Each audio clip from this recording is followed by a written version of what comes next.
So I had this recollection of these earthquakes, with the recent events in Ridgecrest, California. I remember about 20 years ago there was a sequence of earthquakes in the Ridgecrest area, and I was right. I looked it up online, and and they actually call it just the Ridgecrest earthquake or Ridgecrest sequence.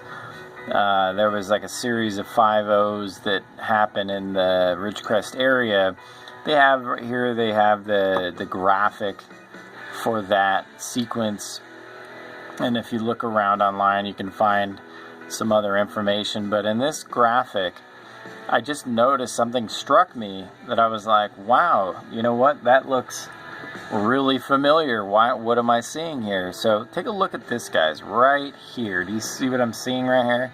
Let me blow that up for you. What do you guys see right there? Do you guys see the pattern? Well, take a look at this. This is the earthquake sequence that just happened. This is the July 4th and 6th aftershock and main shock sequence. Look at the pattern there, guys. Look at that pattern. Look, why does that look so familiar? Do you see any similarities to that? I do too. I see that. So I think what happened is those earthquakes in the 90s.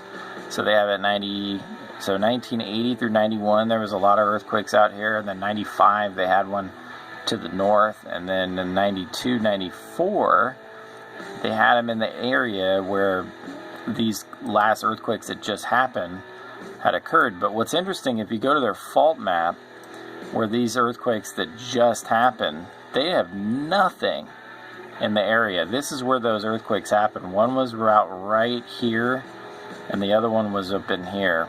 And you notice they've never updated it, even though on those maps that same little L shape was there.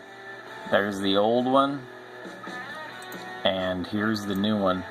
So it appears they had an early warning, that they had some kind of warning about these earthquakes, that this fault system particularly, and they're blaming the Little Lake and the Airport Lake fault system, saying that it's a combination of both or one or the other, but they're saying it's one or the other right now.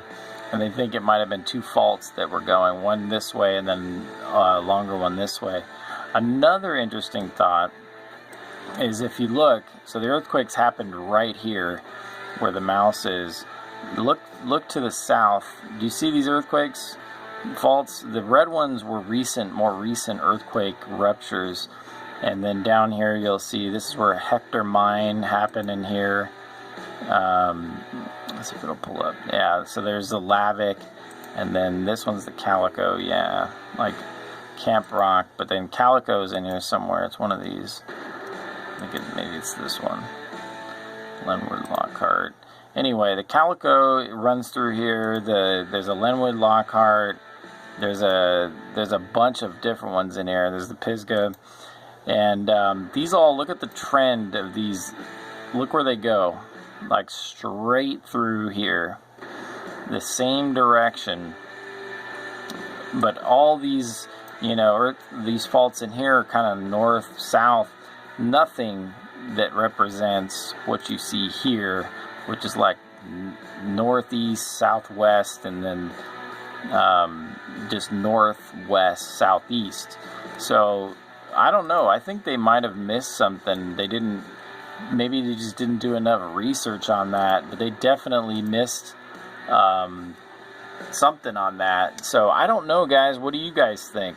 Do you think that there is a connection there? I mean, look at that.